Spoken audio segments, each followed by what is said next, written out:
দর্শক শুভেচ্ছা সহ শুরু করছি channel round table powered by NRBC bank limited. আজ আমরা যে বিষয়ে কথা বলবো সেটি সৌদি আরবে রপ্তানি কিভাবে বৃদ্ধি করা সম্ভব, কেন হচ্ছে না, এবং সৌদি থেকে বাংলাদেশে বিনিয়োগ কিভাবে বৃদ্ধি হতে পারে, বিষয়টি নিয়ে কথা বলার জন্য আজকে রাউন্ড টেবিল আলোচনায় আমরা আমাদের সঙ্গে পেয়েছি তিনজন বিশিষ্ট অতিথি যারা স্টুডিওতে আছেন আমার সঙ্গে, আর একজন যুক্ত আছেন অনলাইনে। আমি স্টুডিওতে যে তিনজন অতিথি রয়েছেন তাদেরকে পরিচয় করিয়ে দিয়ে শুরু করি। আমার বায়ে আছেন সৌদি আরব বাংলাদেশ চেম্বারের সভাপতি জনাব আশরাফুল হক চৌধুরী। আমার ঠিক ডানে আছেন অতীশ দীপঙ্কর বিজ্ঞান ও প্রযুক্তি বিশ্ববিদ্যালয়ের ট্রাস্টি বোর্ডের চেয়ারম্যান জনাব শামসুল আলম লিটন। আর আমার সর্বডানে আছেন জনাব এবিএম সিদ্দিক, প্রেসিডেন্ট পদক্ষেপ মানবিক উন্নয়ন কেন্দ্র। আর জুমে আমাদের সঙ্গে যুক্ত আছেন বাংলাদেশের সফল স্টার্টআপ কোম্পানি শপআপের যে ভাইস প্রেসিডেন্ট, এবং আমি একটু বলতে চাই যে শপআপের প্যারেন্ট কোম্পানি সিল গ্রুপের vice president Mohammad Walid Al Zubair. ধন্যবাদ আমাকে আমন্ত্রণ জানানোর জন্য। অনেক ধন্যবাদ আপনাদের চারজনকে। শুরু করতে চাই জনাব আশরাফুল হক চৌধুরী, আপনাকে অভিনন্দন জানাই। আপনাদের নেতৃত্বে যে চেম্বারটির যাত্রা শুরু হয়েছিল, দ্বিপাক্ষিক চেম্বার বাংলাদেশ এবং সৌদি আরবের মধ্যে, সেই চেম্বারটি 1 বছরেরও কম বয়স, কিন্তু এরই মধ্যে আপনারা দ্বিপাক্ষিক চেম্বারগুলোর মধ্যে একটি অবস্থানে পৌঁছে গেছেন। এবং জাস্ট 2 সপ্তাহ আগে অর্থমন্ত্রীর সঙ্গে আপনারা মিটিং করেছেন। সেই মিটিংয়ে বেশ ফলপ্রসূ 3টি বিষয় আলোচনা হয়েছিল। সেই মিটিংটি কভার করার সৌভাগ্য হয়েছিল আমার।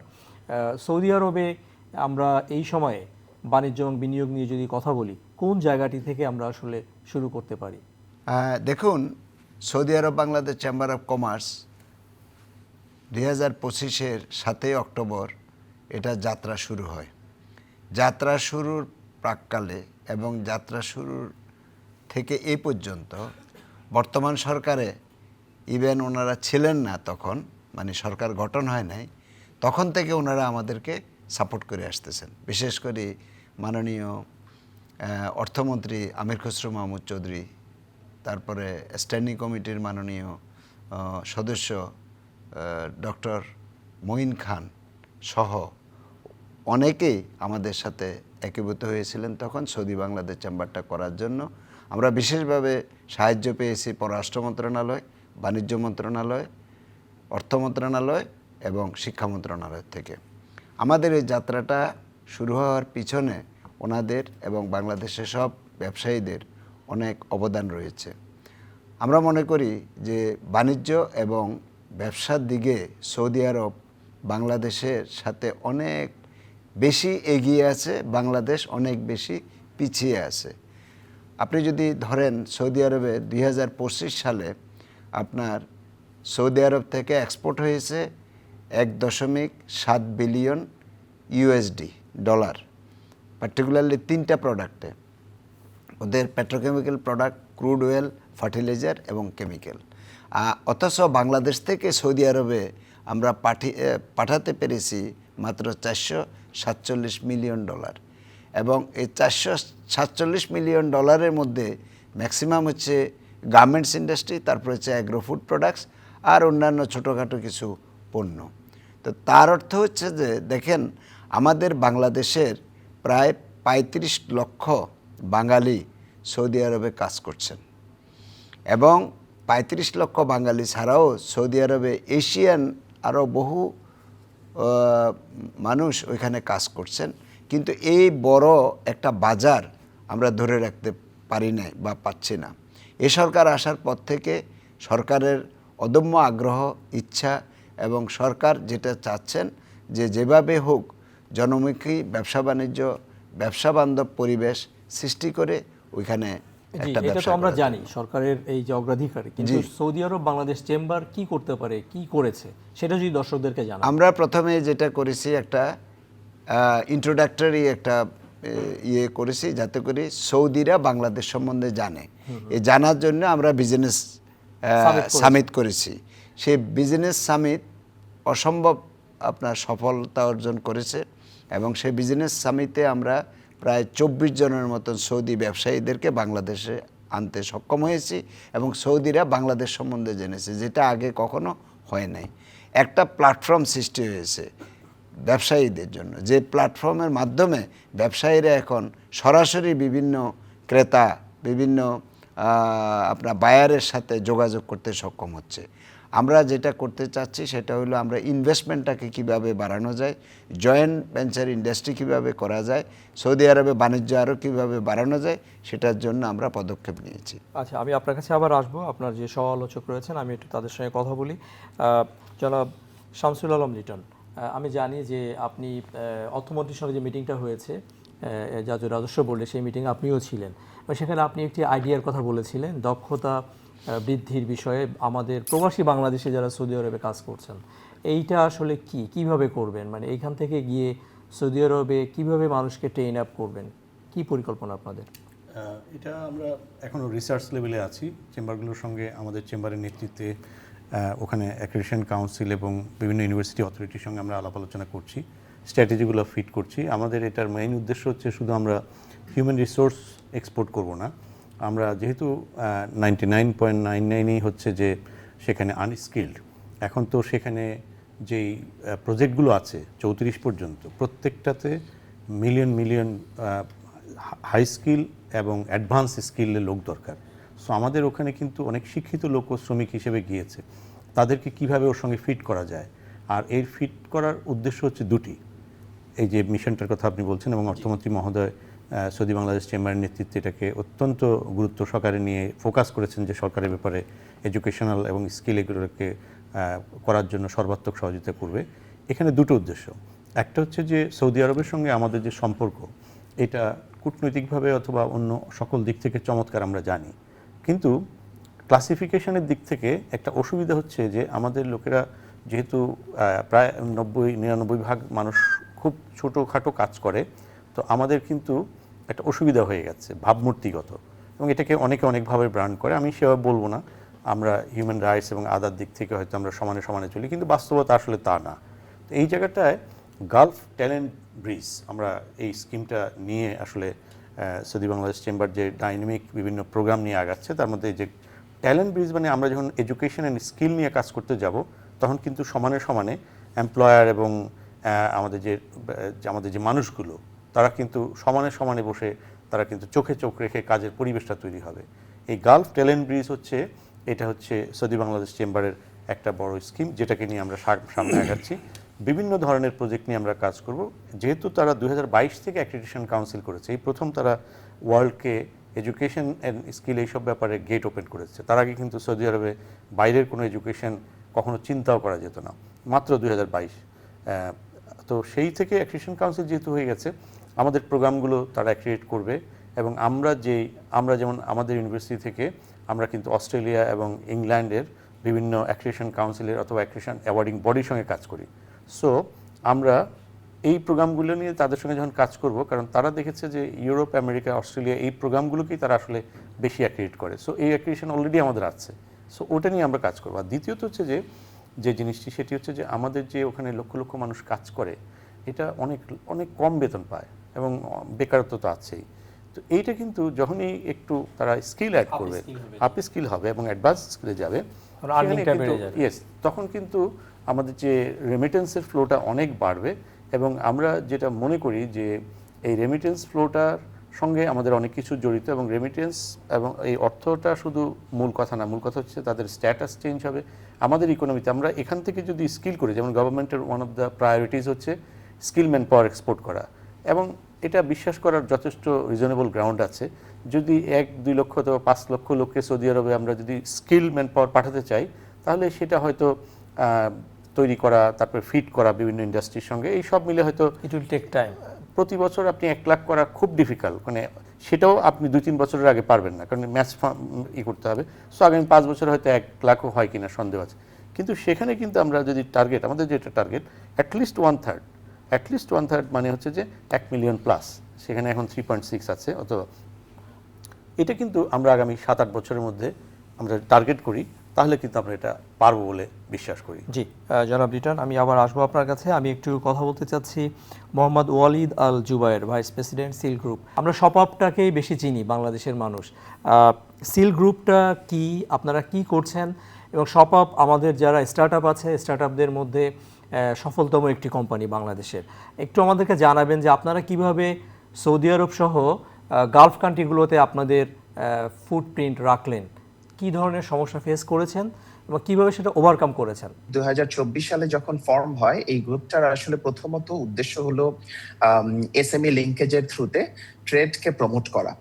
তো ট্রেডকে আমরা প্রমোট করার ক্ষেত্রে আসলে আমরা যেটা দেখি যে গ্লোবালি যদি আপনি লক্ষ্য করেন যে এসএমই যে ডিস্ট্রিবিউশন চ্যানেলটা আছে, যে এসএমই কাস্টমাররা যারা আসলে ইদার প্রোডাকশনে অথবা ডিস্ট্রিবিউশনে কাজ করছেন, তারা খুবই আলাদা আলাদা ভাবে নিজস্বভাবে কাজ করছেন। তাদেরকে ফাইন্যান্সিং করা বা তাদেরকে আসলে একটা মার্কেট প্লেসে নিয়ে আসা, এই কাজটুকু আসলে কিন্তু হচ্ছিল না। তো আমাদের সিল গ্রুপের ম্যান্ডেটটা হলো ঠিক সেই জায়গাটাতেই, আমরা এসএমই নেটওয়ার্কটাকে আসলে একটা প্ল্যাটফর্মে নিয়ে আসছি এবং আনার মধ্য দিয়ে তাদেরকে আসলে আমরা বায়ারদের সাথে কানেক্ট করছি, তাদের ডিস্ট্রিবিউশনে হেল্প করছি এবং তাদের বিজনেসে আমরা এমবেডেড ফাইন্যান্সিং দিচ্ছি। আমি যদি খুব ছোট্ট করে আপনাকে বলি, আমরা এই মুহূর্তে 4টা মার্কেটে খুব অ্যাক্টিভলি অপারেট করছি: সৌদি আরব, কাতার, বাংলাদেশ এবং ইউনাইটেড আরব এমিরেটস। তো এই 4টা মার্কেটে আমাদের কিন্তু প্রোডাক্ট গুলো আমরা সেল করছি এসএমই দের কাছে। সেই প্রোডাক্ট গুলো আমরা সোর্সও করছি বিভিন্ন মার্কেট থেকে, এসএমই দের কাছ থেকেই। সো আপনারা জানবেন যে এসএমই দের জন্য কিন্তু ব্যাংকিং ফ্যাসিলিটিস গুলো সবসময় সব মার্কেটেই একটু রেস্ট্রিক্টেড থাকে। তো সেখানে তাদের জন্য যেটা প্রথম সমস্যা, তারা একটা স্ট্রাকচার্ড প্ল্যাটফর্মে আসতে পারে না, বা একটা স্ট্রাকচার্ড মডেলে তারা ব্যবসাটা করার সুযোগ পায় না। সেই সুযোগটা আমরা তৈরি করছি।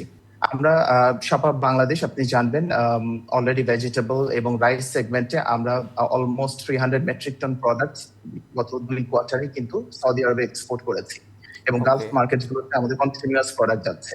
এর পাশাপাশি আমরা ইন্ডিয়া, থাইল্যান্ড, মালয়েশিয়া, চায়না এবং ভিয়েতনাম থেকে আমরা প্রোডাক্ট কিন্তু এই গালফ মার্কেটগুলোতে নিয়ে আসছি। তো সেখানে আমরা যাদের কাছ থেকে প্রোডাক্ট কিনছি তারাও যেমন এসএমই, যাদের কাছে প্রোডাক্টটা বিক্রি করছি তারাও এসএমই। তো এখন যে কন্টিনিউইং যে একটা সিচুয়েশন গালফে যাচ্ছে, সেক্ষেত্রে তাদের প্রোডাক্ট ম্যাচিং এবং সেখানে ডিস্ট্রিবিউশনটা এনশিওর করা এবং আর্থিক সুরক্ষাটা দেয়া, এই 3টি কাজে আমরা তাদেরকে সহায়তা করছি আমাদের প্ল্যাটফর্মের থ্রুতে।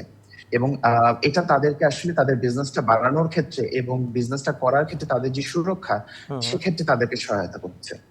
আমাদের সঙ্গে যে আরেকজন আলোচক আছেন, পদক্ষেপ মানবিক উন্নয়ন কেন্দ্রের প্রেসিডেন্ট জনাব সিদ্দিক। আপনি পদক্ষেপ সম্পর্কে নিশ্চয়ই শুনেছেন যে সৌদি আরবে যারা বাংলাদেশের ক্ষুদ্র উদ্যোক্তা আছেন তাদেরকে কিভাবে এই ফাইন্যান্সের অ্যাক্সেসটা দেয়া যায়, সেইখানে পদক্ষেপ কি কাজ করতে পারে। তো আপনি যদি আমাদের দর্শকদেরকে একটু আলোকিত করেন এই বিষয়ে। ধন্যবাদ। আমাদের যে উদ্দেশ্য, পদক্ষেপ মানবিক উন্নয়ন কেন্দ্র বাংলাদেশের একটি স্বনামধন্য এনজিও এবং এরা মাইক্রোক্রেডিট সহ প্রায় গভর্নমেন্টের যতগুলো ডেভেলপমেন্ট প্রজেক্ট আছে সেগুলোর সাথে ওতপ্রোতভাবে জড়িত, ইনক্লুডিং এগ্রিকালচার। তো আমরা চাচ্ছি যে এই মাইক্রোক্রেডিটটাকে আমরা সৌদি আরবে প্রচলন করতে এবং সেটা তাদের নিয়মের মধ্যে ইসলামিক রুলস অনুযায়ী যেভাবে হয়। যেহেতু ওনারা সৌদি যে ডাইরেক্টররা আছেন আমাদের সৌদি চেম্বারের, তারা খুব উদ্গ্রীব এবং তারা চেয়েছেন যে তারা আমাদের সাথে যৌথভাবে এই প্রোগ্রামটা করতে আগ্রহী সৌদি আরবে।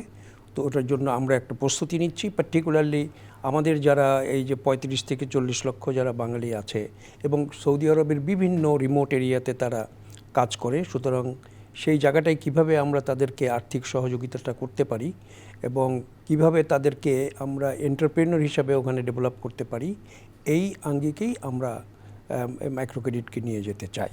তার সাথে আমরা যেহেতু আমরা ওতপ্রোতভাবে এগ্রিকালচার নিয়েও জড়িত, সেখানে আমাদের সৌদি যারা ইনভেস্টর আছে তারা আমাদের সাথে কথা হয়েছে, তারা খুব ইন্টারেস্টেড, তারা তাদের হাজার হাজার হেক্টর জমিও তারা আমাদেরকে নিয়ে আমাদের সাথে আসতে চায় এবং সেখানে আমরা এগ্রিকালচারও বিভিন্ন ধরনের প্রোগ্রাম আমরা নেব, ভেজিটেবল থেকে শুরু করে ফ্রুটস থেকে শুরু করে ওই ধরনের আমরা একটা প্রোগ্রাম চিন্তাভাবনা করছি। এর সাথেও আমরা মাইক্রোক্রেডিটের মাধ্যমে কীভাবে রেমিটেন্স প্রোগ্রামটা ভালোভাবে করা যায় এবং আমাদের দেশে কম খরচে এই টাকাটা কিভাবে আনা যায় সেই জিনিসটা নিয়েও আমরা চিন্তা করছি। জনাব মোহাম্মদ ওয়ালিদ আল জুবায়ের, আপনার কোনো পরামর্শ আছে? এই যে উদ্যোগটি পদক্ষেপ মানবিক উন্নয়ন কেন্দ্রের প্রেসিডেন্ট বললেন, আমি শুধু একটা জিনিস বলতে চাই, আমরা যেটা আমাদের অভিজ্ঞতায় দেখেছি, এসএমইদের জন্য সমস্যাটা শুধু ফাইন্যান্সিং না, রাদার ওটাকে একটা স্ট্রাকচারে এনে দেয়া। আমরা খুব স্বাভাবিকভাবে যদি দেখি একটা এসএমই ক্ষুদ্র ব্যবসায়ী বা একটা মিডিয়াম বিজনেস, তার জন্য কিন্তু কর্পোরেট গভর্নেন্সটা এনশিওর করাটা বেশ জটিল হয়ে ওঠে। সেক্ষেত্রে আমরা যেটা করছি, তারা যখন ইম্পোর্ট বা এক্সপোর্ট করে তাদেরকে একটা স্ট্রাকচার্ড মডেল দিচ্ছি, যে স্ট্রাকচার্ড মডেলটা তার ক্যাশ ফ্লোটাকে সিকিউর রাখবে এবং পাশাপাশি তার ট্রানজাকশনটাকে কন্টিনিউয়াসলি রিভলভিং রাখবে। সো আমার মনে হয় এই এরিয়াটাতে যদি আরো কেউ আসেন, তাহলে যেটা হবে, আমরা আমাদের এক্সপোর্ট বাস্কেটটাকে বাংলাদেশ থেকে ডাইভার্সিফাই করতে পারবো, যেটা প্রথম বক্তা বললেন, যেটা একটা খুব গুরুত্বপূর্ণ পদক্ষেপ। আমাদের গালফে যদি এক্সপোর্ট বাড়াতে হয় বা ট্রেড গ্যাপ যেটা আছে, ডেফিসিটটাকে যদি কমাতে হয়, পাশাপাশি যেই এসএমইরা বাংলাদেশে আসলে ভালো প্রোডাক্ট তৈরি করছে, তাদের আসলে গ্লোবাল স্টেজে আসার সুযোগটা বাড়তে থাকবে। আপনি জানবেন, আমরা যদি সৌদি বাজারের কথাই বলি, সেখানে এমন অনেক ইম্পোর্টার আছেন যারা কিন্তু বাংলাদেশ থেকে প্রোডাক্ট ইম্পোর্ট করতে চান, কিন্তু ইম্পোর্ট এবং এক্সপোর্টে যেটা সবচেয়ে বেশি প্রয়োজন, মাঝখানে ট্রাস্ট। এই ট্রাস্ট এস্টাবলিশ করে একটা ফাইন্যান্সিয়াল ইনস্টিটিউশন, এবং সেই ফাইন্যান্সিয়াল ইনস্টিটিউশনের সাপোর্টটা অধিকাংশ সময় এসএমইদের জন্য অ্যাভেলেবল থাকে না। সেখানে আমাদের প্ল্যাটফর্মটা আছে। আমার মনে হয় এখানের পদক্ষেপে যে প্ল্যানটার কথা আমরা জানলাম, সেই প্ল্যানটার সাথে যদি এ ধরনের একটা ইনিশিয়েটিভকে, একটা প্ল্যাটফর্মকে কানেক্ট করা যায়, যেখানে এই প্ল্যাটফর্মটা ট্রাস্টটা এনশিওর করবে এবং মানি ফ্লোটাও কন্ট্রোল থাকবে, তাহলে কিন্তু এই এসএমই ইকোসিস্টেমটা তৈরি হবে।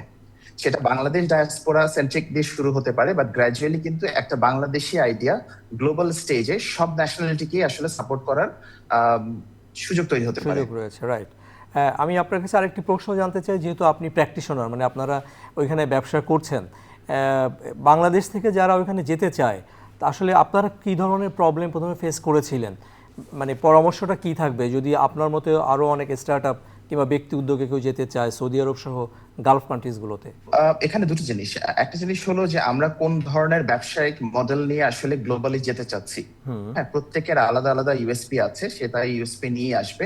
আমরা যদি আমাদের ব্যবসার কথা বলি, আমি বলবো আমাদের শপআপের যারা ইনিশিয়াল ফাউন্ডার ছিলেন, তারা এই ড্রিমটা দেখেছেন যে তারা আসলে বাংলাদেশ থেকে এটাকে গ্লোবাল স্টেজে নিয়ে যাবেন, এবং একইভাবে তারা আসলে কিন্তু আদার সাইডে যে কাউন্টার পার্টরা ছিলেন, যে ইনভেস্টাররা ছিলেন, তাদের মধ্যে কনফিডেন্সটা দিতে পেরেছেন যে এই আইডিয়াটা শুধু বাংলাদেশ স্পেসিফিক না, এটা গ্লোবাল স্পেসে একটা ভালো কন্ট্রিবিউশন রাখতে পারে, এবং তাদের যে ইনভেস্টমেন্টের রিটার্ন সেটা এনশিওর করতে পারে। সো এই যে ট্রাস্টটা বিল্ড হয়েছে, এই ট্রাস্টটাই কিন্তু আসলে গ্লোবাল ইনভেস্টরদেরকে নিয়ে এসেছে। আমি যদি একটু উদাহরণ দিয়ে বলি, সিল্ক যখন ফর্ম হয়েছে, সিল্কের কিন্তু বোর্ডে সৌদি সভারেন ফান্ডের ইনভেস্টমেন্ট আছে, সেখানে ভালারের ইনভেস্টমেন্ট আছে, এবং একই রকম আরো অনেকগুলো গ্লোবালি রেনাউন্ড ইনভেস্টররা তাদের ট্রাস্টটা রেখেছেন। তো সেই ট্রাস্টে এসেছে যখন শপআপের ফাউন্ডাররা, সারির ফাউন্ডাররা আসলে প্রমাণ করেছেন যে তাদের যে বিজনেস থটস, তাদের যে বিজনেস আইডিয়া, সেটা আসলে একটা গ্লোবাল পার্সপেক্টিভে অপারেট করতে পারে, সেটা কোনো রিজিয়নাল বা লোকাল পার্সপেক্টিভের জন্য লিমিটেড না। তো এটাই কিন্তু ইনভেস্টরদেরকে অ্যাট্রাক্ট করে। তো সেটা আমি বলবো যে অন্যান্যরা যারা আগ্রহী আছেন তারা দেখতে পারেন। পাশাপাশি আমি যেটা বলতে চাই যে আমরা যখন কোনো একটা ব্যবসা নিয়ে চিন্তা করছি, হয়তো আমরা একটা পার্টিকুলার ডায়াসপোরাকে সেন্টার করে করছি, which is perfectly alright, but gradually সেটা যেন আসলে গ্লোবাল পার্সপেক্টিভে সব ডায়াসপোরাকে আসলে হেল্প করে, সেটা যেন একটা গ্লোবাল বিজনেস হয়ে ওঠে, সেই কনটেক্সটটা যাতে সবার মধ্যে থাকে, তাহলে এটা সবার কাছে অ্যাকসেপ্টেবল বিজনেস আইডিয়া হয়ে ওঠে। নিশ্চয়ই নিশ্চয়ই। অনেক ধন্যবাদ মোহাম্মদ ওয়ালিদ আল জুবায়ের, আপনি আমাদের সঙ্গে যুক্ত ছিলেন। আমি সৌদি আরব বাংলাদেশ চেম্বারের প্রেসিডেন্ট জনাব আশরাফুল হক চৌধুরী। আপনার কাছে জানতে চাই, আপনি অথমটির সঙ্গে মিটিংয়ে বলেছিলেন যে আপনারা একটি ক্যাটালগ শো করতে চান এবং ডিসেম্বরে একটি মেলায় পার্টিসিপেট করতে চান। এটা আসলে কেন করবেন, কিভাবে করবেন, কি উপকার হবে বাংলাদেশের? প্রথম কথা হচ্ছে, আমি জুবায়েরের সূত্র ধরে বলি যে যে জিনিসটা আমরা জানলাম, যে এই যে একটা অপরচুনিটি ক্রিয়েট হচ্ছে, অথবা শপআপ যে অপরচুনিটিটা সামনে নিয়ে যাচ্ছে, সেই অপরচুনিটিটা এটা যৌথভাবে আমাদের যারা সৌদি বাংলাদেশ চেম্বারের মেম্বার আছেন, যেমন পদক্ষেপ বা অন্য, ওদের সাথে জয়েন্টলি ইন্টিগ্রেটেড প্রোগ্রাম করা যায়। এখন আসেন আপনি, আমরা কি চাচ্ছি 2026-27? আমরা চাচ্ছি, আপনি জানেন যে ভিশন 2030 ওয়ার্ল্ড এক্সপো এবং 2034 ওয়ার্ল্ড কাপ, এই দুইটা সৌদি আরবে হবে। আমাদের মেইন টার্গেটটা হচ্ছে ওয়ার্ল্ড এক্সপো এবং ওয়ার্ল্ড কাপকে ধরা। সেখানে আপনি জানেন লক্ষ লক্ষ মানুষের ওখানে কাজে লাগবে, লক্ষ লক্ষ কাজ ওখানে হবে, যেটা হচ্ছে ইনফ্রাস্ট্রাকচার রিলেটেড, যেটা হচ্ছে যে অ্যাগ্রো ফুডের উপরে ভিত্তি করে, সার্ভিস সেক্টরে, সার্ভিস সেক্টরের উপরে, শিক্ষার ক্ষেত্রে, স্কিল ডেভেলপমেন্ট, ম্যান পাওয়ার ক্ষেত্রে, তারপরে মনে করেন হেলথের উপরে, তারপরে অন্যান্য বহু ক্ষেত্রে প্রায় 8 থেকে 10টা সেক্টর আমরা আইডেন্টিফাই করেছি, যে 8 থেকে 10টা sector even man power export ছাড়াও আমরা কিন্তু যেতে পারি। গভর্নমেন্ট যেখানে চাচ্ছে export diversification, product diversification, market promotion, এই জিনিসগুলো আমরা হাতে নিয়েছি। হাতে নিয়ে আমরা যে থিমটা তৈরি করেছি সেটা হচ্ছে যে triple export, triple growth for Bangladesh. এবং সেটা আমরা 2027-এ আমাদের টার্গেটটা হচ্ছে minimum 1 billion export, 1 billion USD আমরা এক্সপোর্ট করব ইন অ্যাগ্রো ফুড প্রোডাক্টসে।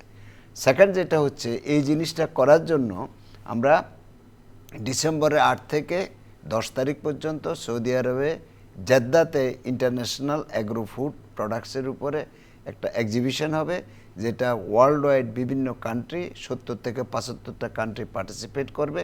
সেখানে Bangladesh is one of the country who will participate.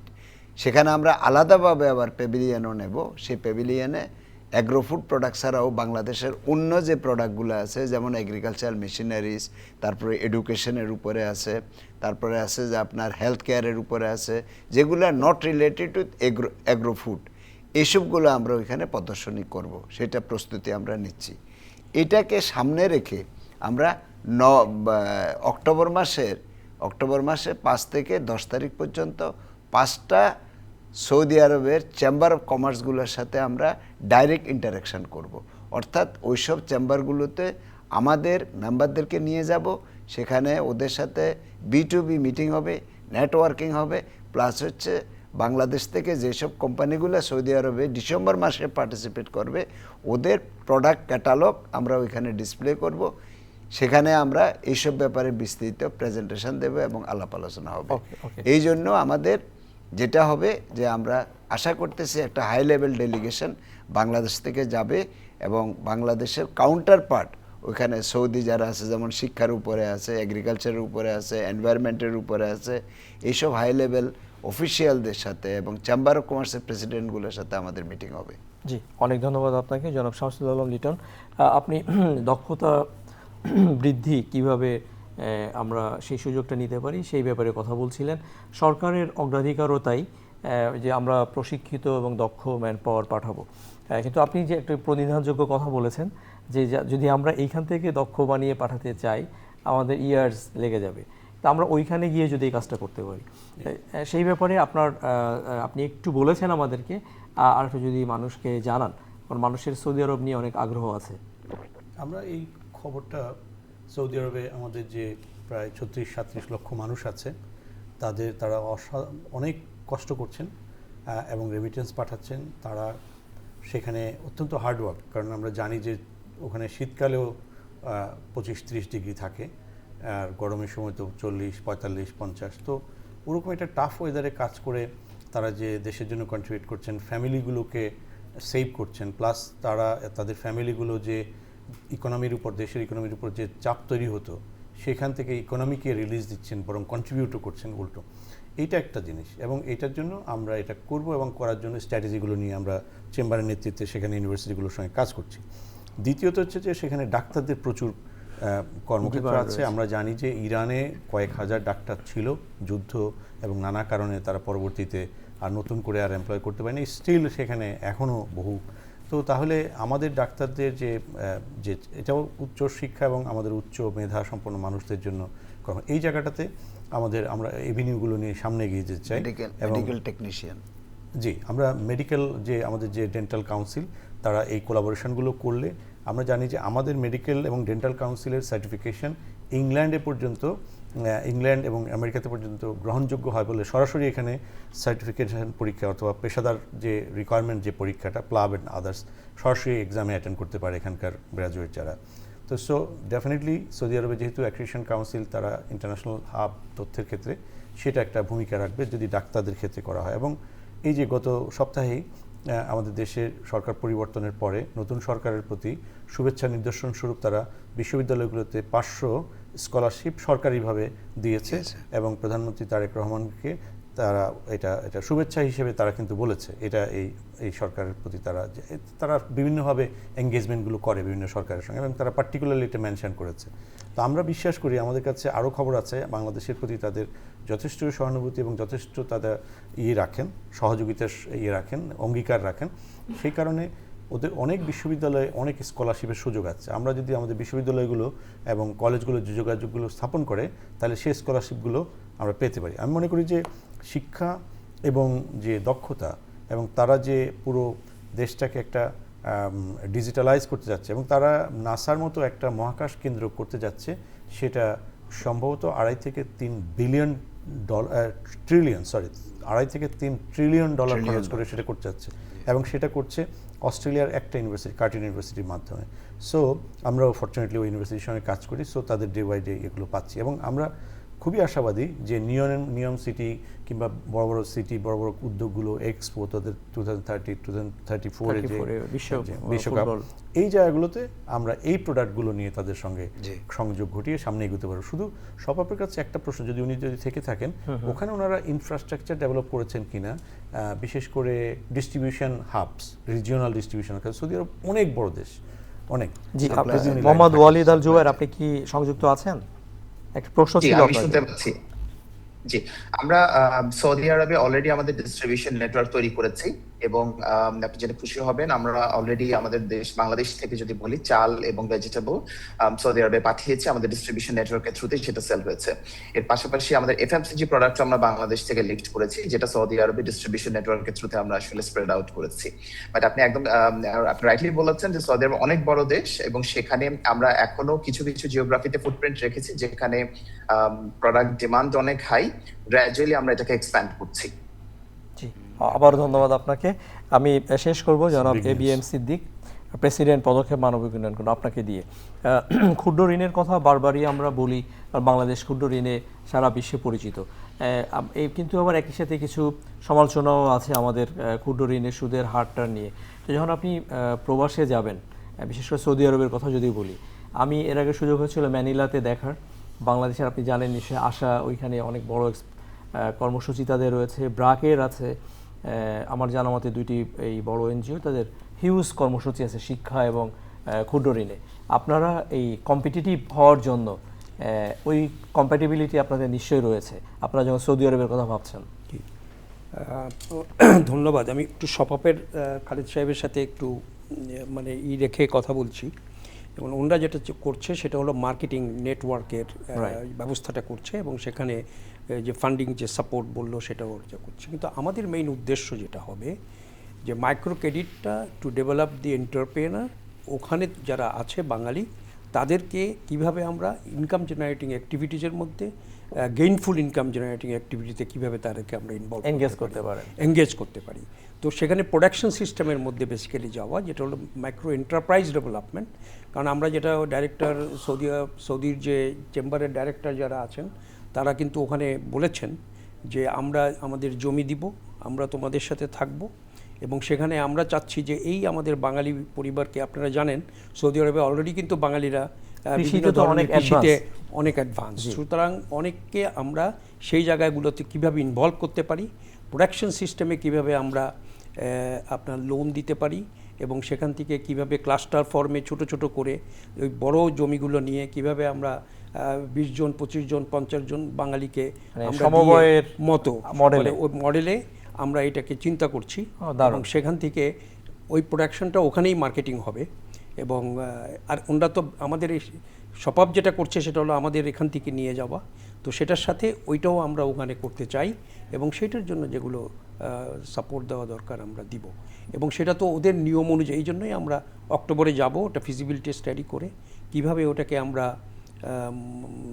Sustainable করতে পারি ওইখানকার এনভায়রনমেন্টে, সেটা নিয়ে আমরা কাজ করব। এটা তো একটি সম্ভাবনারও সুযোগ রয়েছে, যেহেতু সপপ সেখানে বাংলাদেশের একটি কোম্পানি, তারা একটা distribution network already build up করেছে এবং আপনারা যদি ওইখানে মাইক্রো ফাইন্যান্স দিয়ে কৃষিটাকে আরও অনেক বড় করতে পারেন, তাহলে আমরা তো দুইটা বাংলাদেশি প্রতিষ্ঠান, আপনারা বোথ হয়ে গেইনার হতে পারেন। কারণ এখানে তো কোনো এটা হলো আমরা তো একটা আরেকটার সাথে কমপ্লিমেন্টারি, Right, এটা right. সাপ্লিমেন্টারি না। Right. কারণ ওরা মার্কেটিং, ইন্টারন্যাশনাল মার্কেটিংটা করছে, ওই হাবটা তৈরি করছে, আর আমরা আপনারা ওখানকার produce প্রোডাকশনটা, সিস্টেমটা ওখানে তৈরি জি, করছি। আমি শেষ করবো জনাব লিটন। জি, আমি একটা জিনিস অ্যাড করতে চাই। সৌদি আরবে আরেকটা জিনিস আছে যেটা নিয়ে খুব একটা আলোচনা হয় না, সেটা হচ্ছে কয়েক হাজার